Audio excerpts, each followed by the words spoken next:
Assalamualaikum warahmatullahi wabarakatuh. Kembali jumpa di kelas Bimbingan Manasik Haji Umroh. Kemarin kita bahas tentang filosofi haji dan tentang fikih dasar haji, fikih kontemporer haji, kemudian tentang rukun haji, syarat wajib haji, larangan haji, mengenai dam, dan tentang kebijakan pelayanan haji di Arab Saudi. Hari ini kita mau bahas tentang perjalanan haji umroh. Ya, jadi kita mau melihat bagaimana ritus napak tilas dan komemoratif Ibrahim Ismail, Hajar, dan Sirah Nabawiyah.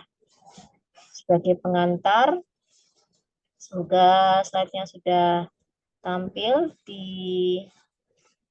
hadapan teman-teman. Ada pengantar anjuran melakukan wisata. Allah menggelar dua tanda ayat. Ada ayat kauniyah dan ayat kauliyah. Dua tanda itu diperintahkan untuk dipelajari dan dijelajahi.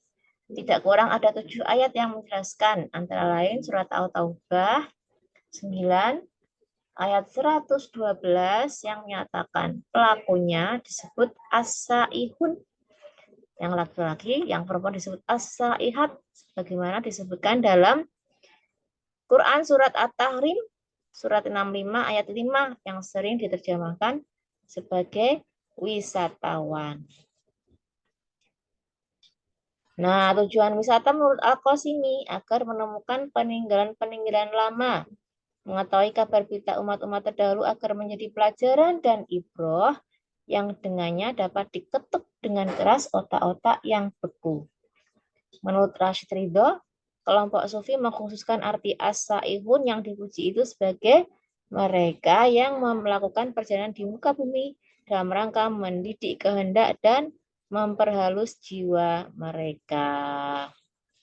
Ar-Razi menyatakan perjalanan wisata mempunyai dampak yang sangat besar dalam rangka menyempurnakan jiwa manusia. Karena dalam perjalanan itu, ia mungkin memperoleh kesulitan, dan ketika itu ia mendidik jiwanya untuk bersabar. Mungkin juga ia menemukan orang-orang terkemuka sehingga dapat memperoleh dari mereka hal-hal yang tidak dimilikinya. Selain itu, ia dapat menyaksikan aneka ragam perbedaan ciptaan Allah. Walhasil, perjalanan wisata mempunyai dampak yang kuat dalam kehidupan beragama seseorang. Lagi, ada ayat-ayat wisata Al-Hajj, surat 22 ayat 4. Afalam yasiru fil ardi fatakuna lahum qulubun yaghfiruna biha aw adhan yasma'una biha fa innaha la ta'ma absar walakin takna qulubul lati fis sudur. Nah, buat mereka yang berjalan di muka bumi, maka ada hati yang mereka berpikir dengannya dan telinga yang mendengarkan. Nah, dan penglihatan ya, serta hati yang menjadi terbuka. Di surat Al-Mu'minun, Quran surat 40 ada 21, awalam yasiru fil ardi fayanzuru kaifa kana aslatina kanu min qablihim kanu hum asyaddu minhum quwwatan wa atharan fil ardi fakhadhamullahu bidzunubihim wa ma kana lahum minallahi min waq. Maka kalau kita berjalan di muka bumi, maka kita bisa melihat akibat dari orang-orang terdahulu, bagaimana mereka yang keras hatinya, ya. Terus bagaimana jejaknya di bumi, bagaimana Allah mengazab mereka sebab dosa mereka.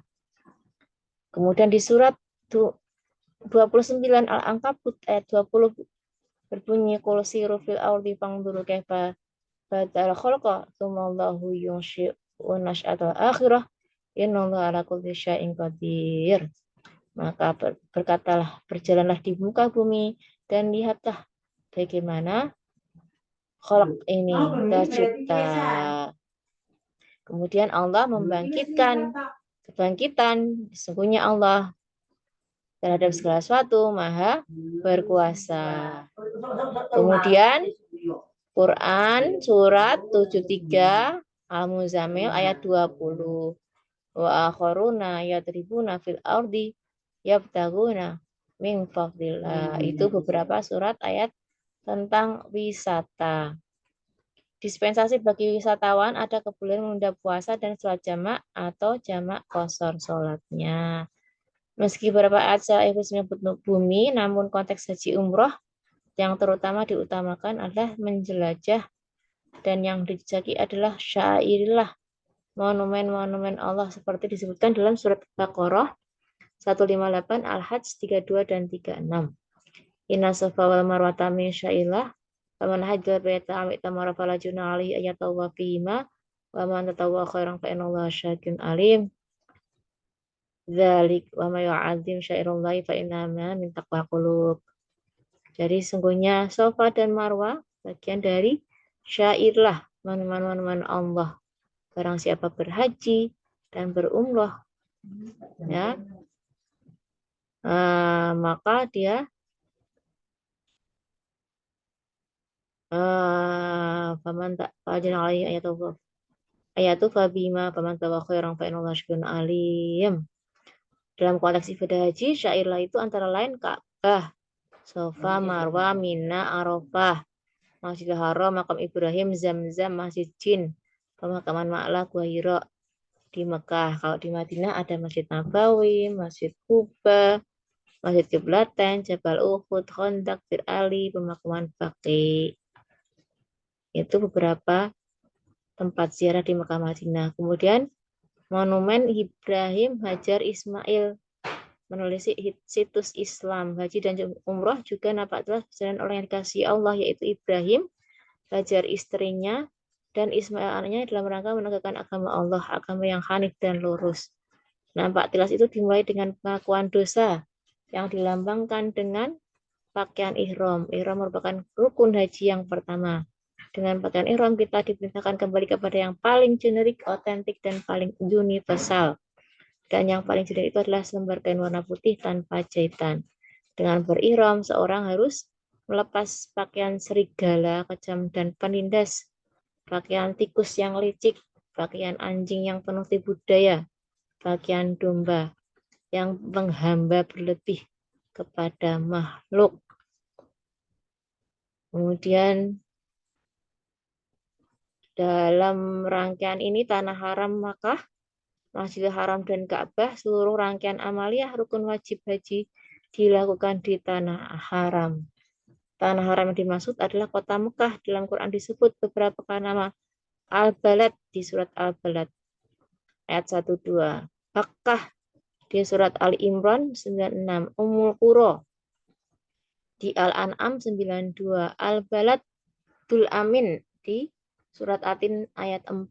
Al-Qaryah di surat An-Nahl 112. Batas Tanah Haram itu kalau dari arah Jeddah sampai Al-Hudaybiyah 10 mil dari Masjidil Haram. Dari arah Madinah sampai Tan'im 11 mil dari Masjidil Haram. Dari arah Taif sampai Arafah 11 mil dari Masjidil Haram. Dari arah Ji'ronah sampai Kampung Si'ib 9 mil dari Masjidil Haram.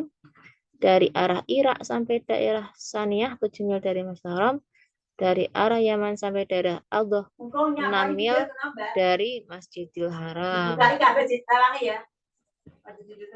Masjidil Haram. Sebelum turunnya Al-Quran, belum dikenal istilah Masjidil Haram. Al-Quran menyebutnya dengan Baitul Haram, Baitul Atiq, Haram Al-Amin. Tidak kurang dari 40 kali Al-Quran menyinggung soal Masjidil Haram ini. Di Masjidil Haram terdapat 3 monumen utama, yaitu Ka'bah, Makam Ibrahim, dan Zam-Zam. Ka'bah adalah tempat ibadah pertama di dunia atau muka bumi. Pada Ka'bah terdapat Hajar Aswad. Makam Ibrahim diabadikan dalam surat Al-Baqarah 125. Batu tempat berdiri Nabi Ibrahim ketika membangun Ka'bah pada mulanya menempel pada dinding Ka'bah. Pada masa Umar digeser ke arah timur agar di sisi makam Ibrahim bisa menjadi tempat sholat. Zam-Zam, sumber yang tidak pernah kering, bermula dari kegelisahan Hajar bersama Ismail putranya. Sudah pada tahu kisahnya ya. Di Masjidil Haram itulah tempat tawaf dengan mengelilingi Ka'bah sebanyak 7 kali. Nah, Safa Marwah sebagai simbol kewajiban berusaha. Ada 2 buah bukit terletak dekat dengan Ka'bah. Tempat melaksanakan rukun haji yaitu sa'i, sofa tempat startnya berakhir di Marwah. Jarak Safa Marwah sekitar 450 meter. Sa'i adalah usaha dan pencarian bukan hanya dengan ketulusan, tapi juga dengan kebenaran. Memulai usaha dengan benar dan bersih, hasilnya adalah marwah, lega dan menenangkan. Sa'i adalah sebuah tekad untuk melakukan gerak abadi ke suatu arah tertentu yang benar untuk hidup lebih baik dan berkelanjutan. Jabal Rahmah, simbol kasih sayang. Jabal Rahmah adalah bukit atau gunung yang tidak jauh dari tempat wukuf. Wukuf Arafah adalah rukun haji. Jabal Rahmah diyakini sebagai tempat bertemunya Nabi Adam dan istrinya Ibu Hawa setelah berpisah sekian lama. Setelah keduanya diturunkan Allah dari zona nyaman yaitu surga. Pertemuan dua insan ini diikuti rindu dan perasaan sayang yang luar biasa. Maka Arafah berarti mengakui dan mengenali. Mengakui dosa-dosa yang dilakukan dengan bertaubat dan mengenali diri dan Tuhannya. Sedangkan Jamarot itu simbol abadi perlawanan terhadap setan dan kejahatan. Selesai wukuf, para hujas menuju Musdalifah untuk berdoa dan mengumpulkan batu untuk melempar setan. Lanjut ke Mina yang berarti tempat menumpahkan darah atau munah yang berarti tercapainya harapan. Di Mina bukan hanya melempar jamarat tapi juga menyembelih binatang. Jamarat tempat melempar batu kerikil pada 3 buah tugu yang terletak di Mina. Masing-masing tugu bernama Jumrah Ula, Wusta, dan Aqobah. Tugu tersebut merupakan pelambang penolakan manusia terhadap bujuk rayu setan. Jumratul Ula simbol perlawanan Ibrahim, Jumratul Wusta simbol perlawanan Ismail, Jumratul Aqobah simbol perlawanan Hajar. Lontar jumrah disunahkan berdiri dengan posisi Mekah di sebelah kiri dan Mina di sebelah kanan. Beberapa sisi bersejarah di Mekah ada Masjid Jin, terletak kurang lebih 1 km dari Masjidil Haram, arah ke pemakaman Ma'la. Dinamakan Masjid Jin karena tempat ini dulunya beberapa jin menyatakan beriman kepada Rasul. Dinamakan juga Masjid Bai'ah atau perjanjian. Ma'la, tempat pemakaman umum Khadijah dan kedua anaknya Qasim dan Abdullah juga dikebumikan di Ma'la. Demikian juga para sahabat terkenal seperti Ibnu Umar, Abdullah Zubair, dan lain-lain. Gua Hira terletak di puncak Jabal Nur di bagian utara kota Mekah sekitar 5 km dari Masjidil Haram. Tinggi Jabal Nur sekitar 200 meter. Tempat wahyu pertama diturunkan yaitu pada 13 Agustus 610 Masehi. Gua Sur, tempat berlindung Rasulullah dari Quraisy ketika dalam kejaran dan akan hijrah ke Madinah, letaknya 7 km dari Masjidil Haram ke arah Taif. Situs bersejarah di Madinah diabadikan dalam Quran surat Al-Munafikun 8. Nama lain dari Madinah yaitu Yasrib di surat Al-Ahzab 13, Baitur Rasul di surat Al-Anfal 5, Al-Iman di surat Al-Hasyr 9, Darul Abrol, Al-Habibah, Darul Hijrah, dan Al-Haram. Al-Madinah Al-Munawwarah dari kekuasaan Yahudi ke pangkuan Islam. Selain Madinah disebut juga Baitur Rasul Al-Iman di surat Al-Hasyr 9, Darul Abrol, Al-Habibah, dan Darul Hijrah. Nabi Muhammad memulai hijrah ke Madinah pada 22 September 622 Masehi, sebelumnya bernama Yasrib menurut surat Al-Ahzab ayat 13. Masjid Nabawi merupakan pusat dakwah dan siar Islam. Di dalamnya ada Raudhah dan makam Rasul serta sahabatnya Abu Bakar dan Umar. Masjid Kubah 4 km barat daya dari Masjid Nabawi, masjid pertama yang dibangun Rasul. Ada di surat Taubah ayat 108. Masjid Kiblatain 4 km barat Masjid Nabawi di surat Al-Baqarah 142 sampai 144. Jabal Uhud, saksi biksu kekalahan umat Islam. Lalu ada pemakaman Baqi. Sirah Nabawiyah Hajatun Nabi mengisi perjalanan Rasul. Menurut salah satu pendapat bahwa perintah haji baru turun pada tahun 10 Hijriah. Namun, menurut Imam Syafi'i, perintah haji sudah turun pada tahun 9 Hijriah. Akan tetapi karena situasi kondisi, Rasul baru dapat melaksanakan pada tahun 10 Hijriah. Jabir bin Abdullah radhiyallahu anhu berkata, sebenarnya Rasulullah bertempat tinggal di Madinah selama 9 tahun tidak mengerjakan ibadah haji. Para ulama bersepakat bahwa Nabi tidak berhaji sudah hijrah ke Madinah kecuali 1 kali, yakni haji wada pada tahun 10 Hijriah. Dinamakan haji wada karena pada saat itu Nabi berpamitan dengan umatnya dengan menyatakan bahwa siapa tahu aku tidak dapat bertemu lagi setelah tahun ini. Ungkapan tersebut didahului kalimat Hudu ani manasikakum. Ambillah dariku manasik atau tata cara ibadah haji dan umrah. Nah, nama lain haji wada hajjah Islam karena ini adalah haji Nabi yang pertama dan terakhir sesuai dengan tuntunan Islam.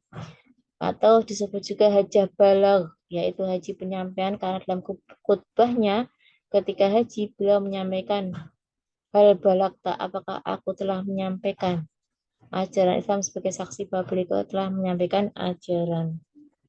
Lalu ada hajjah tamam, haji kesempurnaan, karena pada haji Arifah saat Nabi wukuf turun penegasan Allah tentang kesempurnaan agama dan kecukupan nikmatnya di surat Al-Maidah ayat 3. Kemudian menyeru manusia pada tahun ke-10 bahwa Rasulullah beribadah haji pada tahun ini. Hadis riwayat Nasai, Ibnu Jarud dan Ahmad. Orang-orang pun berbondong datang ke Madinah.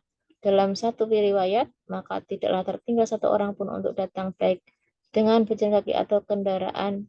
Maka orang-orang saling mendapatkan kesempatan untuk berangkat bersama beliau. Setiap orang sangat berharap untuk melakukan bersama Rasulullah dan melakukan seperti apa yang dilakukannya.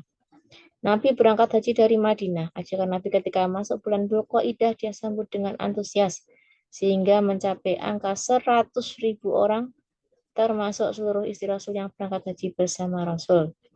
Sabtu 25 Dzulqa'dah tahun 10 Hijriah setelah salat zuhur 4 rakaat di Masjid Nabawi dan menyampaikan beberapa hal tentang tuntunan haji, Nabi dan sahabat berangkat menuju Dzul Hulaifah atau Bir Ali sekitar 10 km dari Masjid Nabawi, mikot penduduk Madinah, dengan membawa serta 100-an ekor onta. Tiba di Dzul Hulaifah waktu asar, beliau bermalam di lokasi tersebut dan sebelum duhur beliau mandi sunnah ihram. Sebelum masuki Mekah melalui wilayah Qiddah pada malam Minggu 4 Dzulhijjah, Nabi sampai di Dhitua dan bermalam di tempat tersebut.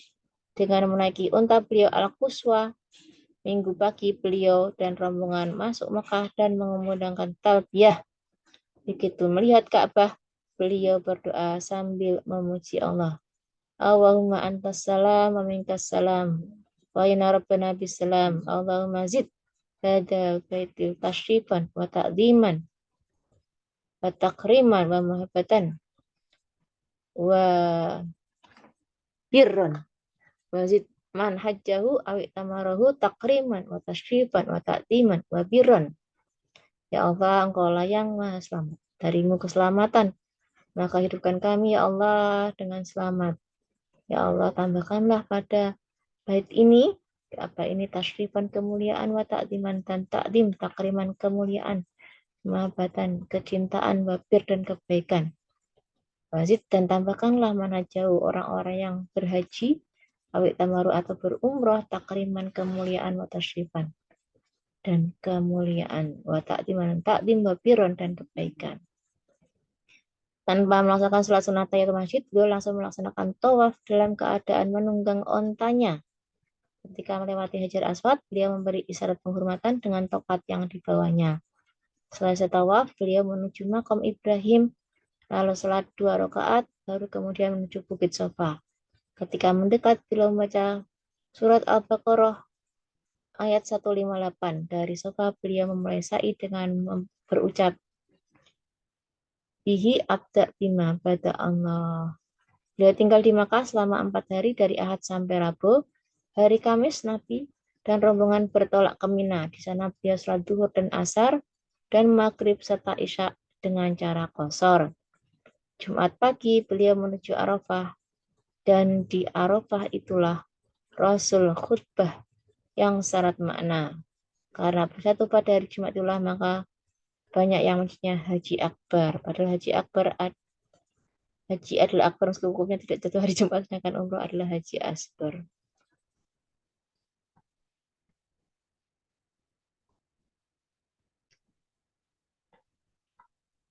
Usai khutbah, Bilal mengundangkan azan, lalu Nabi memimpin sholat dengan menjamak takdimkan duhur dan asar dengan diselingi iqamah. Sore hari beliau berdoa antara lain Allahumma innaka tasma'u kalami wa tara makani wa ta'alam sirri wa ala niyati la yafa'alaika syai' min amri anul ba'is faqir al-mustagis al-mustajir al-wajil al-musyfik al-mukil al-mu'tarif bidunubi as'aluka masalatal miskin wa tahil ilaika tabhalil mutnib ad-dalil wa ad'uka khaif ad-dari man khada'ta raqbatahu wa qadat maka wa dhalla jasadahu lima anifahu lakallahu la ta'jal bidu'aika rabbi syaqiyan wa kulli ra'ufan rahiman ya khairal mas'ulin wa khairal mu'min. Ya Allah, sungguhnya Engkau mendengar ucapanku, melihat tempatku, mengerti rahasia dan nyataku.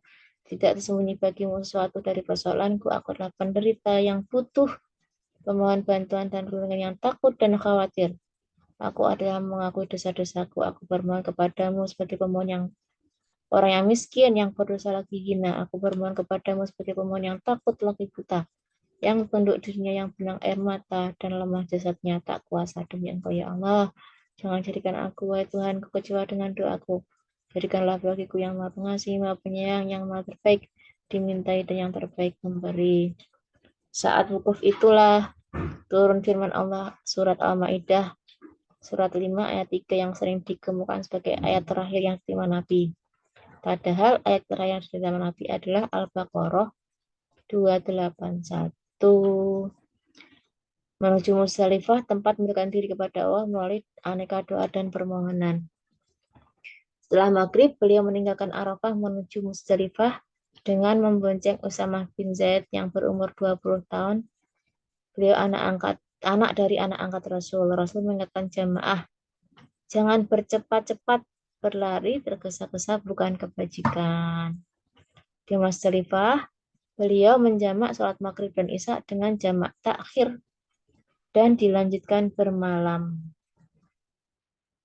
Ya, di Musdalifah mereka menjamak sholat maghrib dan isya dengan jamak takhir dan dilanjutkan bermalam. Setelah sholat subuh, beliau menuju Masy'arul Haram, Mina, Harapan. Di Musdalifah itulah dianjurkan untuk mengumpulkan batu-batu kecil untuk melontar di Mina. Ketika menuju Mina, beliau membonceng Al-Fat bin Abbas. Ketika sampai di Wadi Al-Muhassar, beliau mempercepat langkah untanya karena di lokasi itulah tentara gajah pimpinan Abrahah dihancurkan.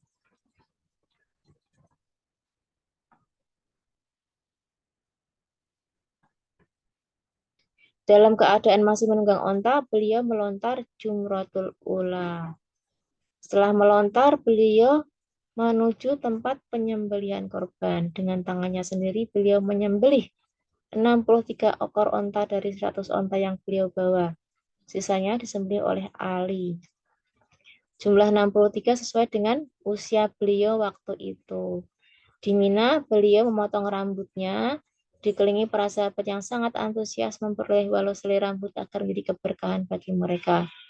Setelah itu, beliau berganti pakaian dan menggunakan wangian berangkat menuju Makkah untuk tawaf ifadah tanpa sa'i, karena haji beliau bukan tamatu. Dari tawaf ifadah menuju tempat keluarga besar Abdul Muthalib yang mendapat mazat mengelola Zam-Zam dan kembali ke Mina dan bermalam lagi di sana. Di Mina pula Rasul berkhutbah mengulangi sebagian yang disampaikan di Arafah. Selama di Mina beliau menjamak dan mengqashar sholat. Siang setelah matahari tergelincir dengan berjalan kaki, beliau menuju lokasi pelontaran dan melontar ke 3 lokasi dimulai dari Ula, Wusta, dan terakhir Aqabah. Beliau bermalam di Mina selama 3 malam walaupun Al-Quran mengizinkan jamaah bermalam hanya 2 malam saja sesuai dengan firman Allah dalam surat Al-Baqarah 203. Setelah 3 hari, Rasul bersama rombongan kembali ke Mekah. Dalam perjalanan, beliau singgah di Al-Abtok Al-Muhasab dan bermalam di tempat tersebut. Pagi hari, beliau mengumumkan kepada jamaah untuk siap kembali ke Madinah. Sebelum kembali, beliau melaksanakan tawaf wada dan sholat subuh. Demikian potret haji yang dilakukan oleh Rasul untuk pertama dan terakhir dalam hidupnya. Semoga bermanfaat kisah perjalanan Nabi dalam haji dan semoga kita bisa mengikutinya dengan baik.